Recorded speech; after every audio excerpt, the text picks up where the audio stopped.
ভাবছেন আমরা শাড়ি পরে কই যাচ্ছি? আমি আর রেচি কেন এত সাজুগুজু করছি, কেন ম্যাচিং শাড়ি পরছি, আমরা কোথায় যাচ্ছি পুরো ভিডিওটা দেখতে থাকুন। হ্যালো গাইস, আসসালামু আলাইকুম। শুরু করছি আজকের ভিডিও।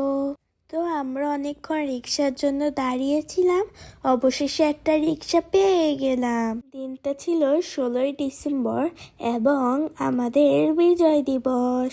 আমি এখন দালাল বাজারের এই পুরনো রাস্তায় রিক্সা ঘুরে যাচ্ছি।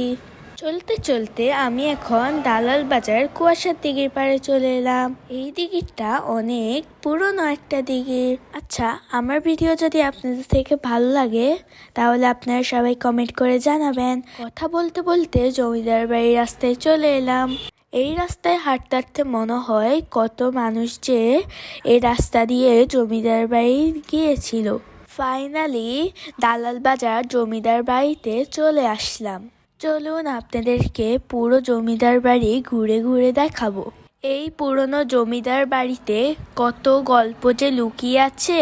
আমি এই জমিদার বাড়িতে আরো অনেকবারই আসছি, কিন্তু এবার এসে একটু অবাকই হলাম।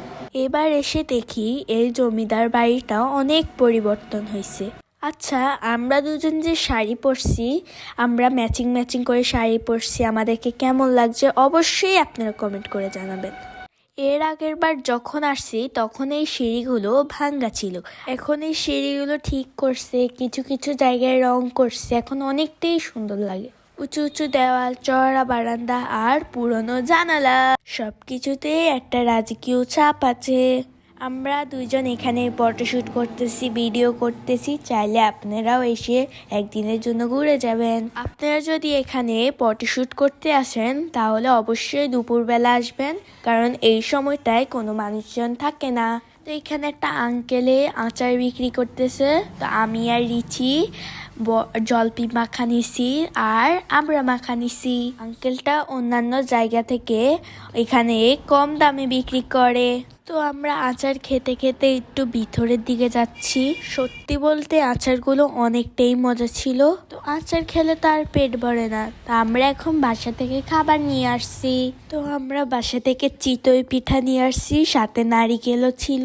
তো দুপুরবেলা ছিল, তো আমাদের অনেক ক্ষুধা লাগছে আর আশেপাশে কোনো দোকানও নাই। আপনারা এখানে আসলে অবশ্যই বাসা থেকে খাবার নিয়ে আসবেন। তো চলুন আপনাদেরকে একটু ভিতরের অংশটাও ঘুরে দেখাই। এই জমিদার বাড়ি আজও দাঁড়িয়ে আছে ইতিহাসের সাক্ষী হয়ে। এই রাস্তা দিয়ে হাঁটা শেষ হলেও কখনো জমিদার বাড়ির গল্প শেষ হবে না। এইদিকে পুরনো একটা পুকুরও আছে।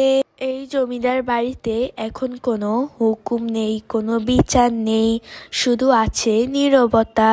আমরা এখানে যতই ফটোশুট করি মনে হচ্ছে কম হয়ে যায়, কারণ এই জমিদার বাড়ির প্রত্যেকটা জায়গা এতটাই সুন্দর, আপনি প্রেমে পড়ে যাবেন। আমি আর রিচি এখানে প্রত্যেকটা জায়গায় ফটোশুট করছি, ভিডিও করছি, কারণ এখানে জায়গাগুলো এত সুন্দর। এখন প্রায় সন্ধ্যা হয়ে গেছে আর আমরা এখন বাসায় চলে যাব। আবারও অন্য কোনো জায়গায় অন্য ভিডিওতে দেখা হবে।